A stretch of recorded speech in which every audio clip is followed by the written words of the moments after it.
Hey everybody, this is Philip McCluskey from LovingRaw.com, and I'm here with Tara from Beauty with Love. Tara asked me to do an interview, and she gave me a list of fun questions for me to answer. So I'd love to go through some of these and hope to provide some good content for your site.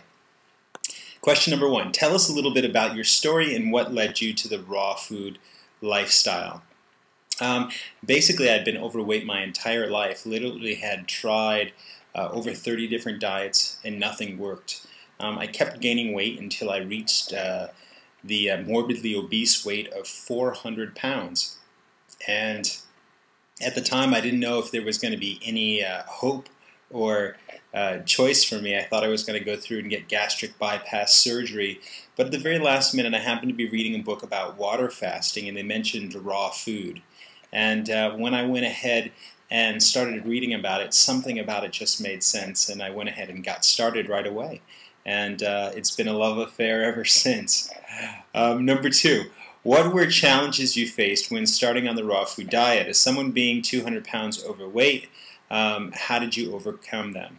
In the beginning, I couldn't do any exercise. I was 400 pounds. So for the first year, I did no exercise and still lost 100 pounds, which was pretty amazing. It just shows how much the body is craving good food. And then after I had lost that first 100 pounds, I was able to move around a bit more, and exercise got a little bit easier. And then the next year, I lost the second 100 pounds. So definitely mobility in the beginning was tricky, but other than that, it was a real smooth transition. Overall, I didn't have much detox, but I did eat probably a higher amount of fats than most in the beginning, which kind of helped with the transition. Number three, what advice do you have for new people to raw? What items should they get?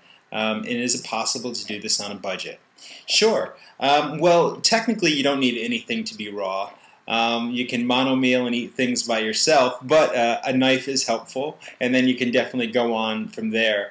Most people have a knife and cutting board. Most things can be made with just simply that, salads and different food preparations. Of course, you can get a little bit fancier. You can go out. Most people have an old blender that they might have used for margaritas. Well, you can make smoothies and nut patés and blends with that, so that's kind of nice. People do later on tend to invest a bit more into their appliances. You might get a Vitamix or a Blendtec blender, which is a high-powered blender. You can buy juicers. I like the Breville juicer or the Green Star juicer. Those are some fun appliances, dehydrators, different things like that, but they're not necessary.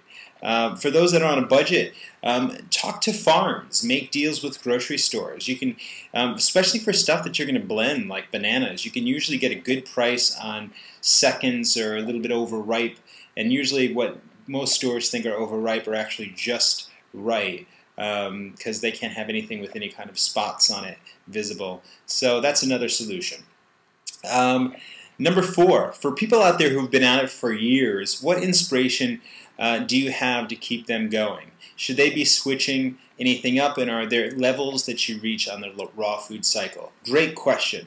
Of course, there are different things for different people. If things are going well, keep going with it. If you notice that your health isn't through the roof, then you definitely need to make adjustments. For some people, they do raw without supplements, and that seems to work.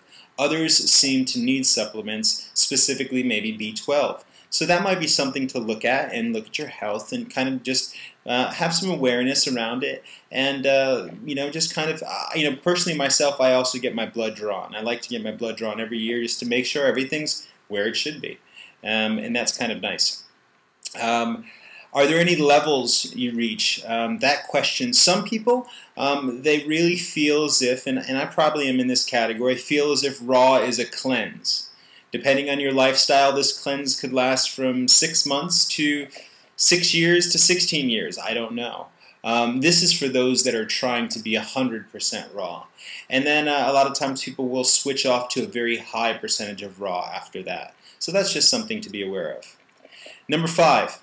I really liked your video where you were honest in admitting that you ate raw goat's cheese. What made you decide to do that? Did you get any heat from vegans? How did your body react? And did you have any guilt behind your decision?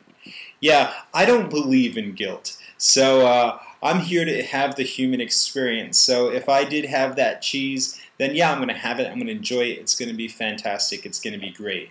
I really went into this from a health perspective, more from a vegan animal rights perspective.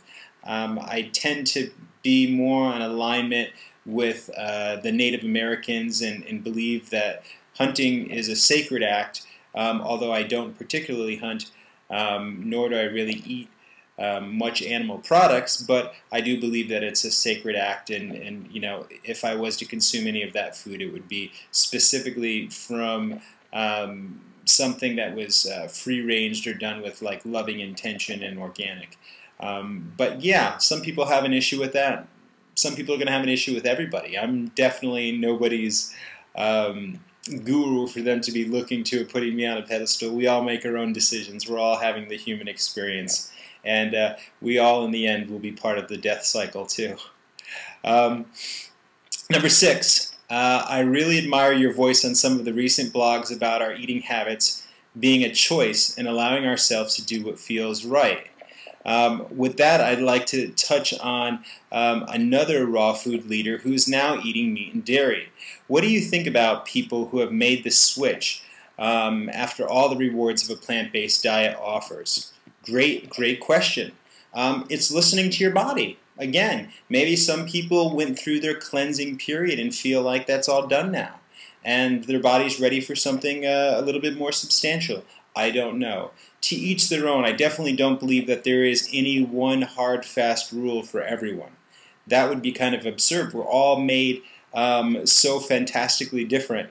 And, you know, I really believe in intuitive eating, and that's why I do most of my eating. It's kind of being present, paying attention, seeing what feels right to eat in the moment, and enjoying that, whatever that may be. Number 7, I've heard some research that people can die from B12 deficiency. Some of my vegan friends now eat small amounts of fish to compensate. Do you feel that B12 supplements are a good enough source for our bodies? Great question. I did answer that a little bit before. Supplements can be good for some. Some people seem to not have any problems and don't take any supplementation at all. So you can get your B12 checked. Check it out. If it's a problem, take a supplement. Simple. In all of your travels around the world, speaking at many workshops and retreats, what has been your most moving experience? You know, I think it's whenever I'm sharing my story and I see somebody cry, it always kicks back into me a little bit and makes me almost want to cry. It's funny because you know, sometimes we recognize the pain in somebody else when they're sharing a story, but we're also recognizing it might still be resonant in ourselves. And something to look at and just be aware of. But yeah, that always really moves me. Number 9, is there anything in this movement that your spirit is urging you to share with us? Urging me to share. Yes. Be yourself. Forget what other people think about you. Put yourself as a priority. Your health is the most important thing you have. Without it, you have nothing. It's okay to pay attention to yourself. It's not being selfish. It's putting yourself as a priority, and that's all right. I love the expression that says, hurt people, and heals people, heal people. How can you be of any value to anyone else if you're struggling? So take time, work on yourself. It's all right. It's all right to put yourself first sometimes, even before your kids possibly. Take time, love yourself. Practice random acts of self-love all the time. Last one, number 10. What is your beauty from love moment? Let's see. What touches my heart? Touches my heart. Honesty, integrity, people facing their fears, people opening up from a deep space.